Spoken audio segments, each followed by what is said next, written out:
வாழ்க்கையில் உயர வார்த்தையை கவனி என்ற வரிகளோடு உங்கள் தெரு. நிறைய நான் செய்திகள் படிச்சுக்கிட்டே இருப்பேன். செய்திகள் அப்படி படித்த செய்தி இன்றைக்கி செய்தியை வந்து உங்கள்கிட்ட பகிர்ந்துக்கிறேன். இன்றைக்கி படித்த செய்தி வந்து எனக்கு ரொம்ப மனசு வலித்தது.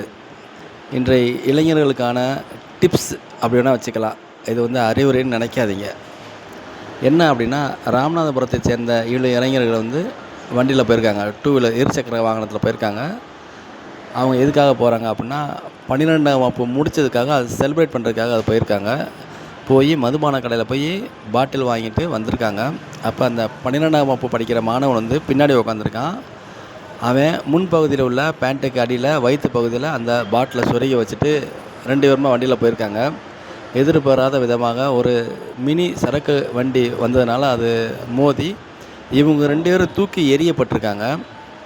அப்போது அந்த கீழே விழுந்தாலும் பையன், மதுபான பாட்டில் வச்சுருந்தால பையன், அந்த பாட்டில் வந்து அவன் வயிற்றை கிழித்து ரத்தமாக கொட்டியிருக்கு. இருந்தாலும் அந்த பகுதிவாழ் மக்கள் வந்து அவனை காப்பாற்றணுன்றக்காக 2 பேர்த்தையும் ஹாஸ்பிட்டலில் சேர்க்க போயிருக்காங்க. அப்படி போகும்போது போகிற வழியிலே வந்து அந்த பாட்டில் கிழித்ததுனால அவன் உயிர் இழந்துட்டான். ரொம்ப வலிக்குது, ரொம்ப கஷ்டமாக இருக்குது. நேற்று வரைய உயிரோடு இருந்தவன் இப்போ வந்து இந்த மது குடிக்க போகிறதுனால இறந்துட்டான் அப்படின்னும்போது ரொம்ப வருத்தமாக இருக்குது. வண்டியும் ஓட்டக்கூடாதுன்னு சொல்ல முடியல.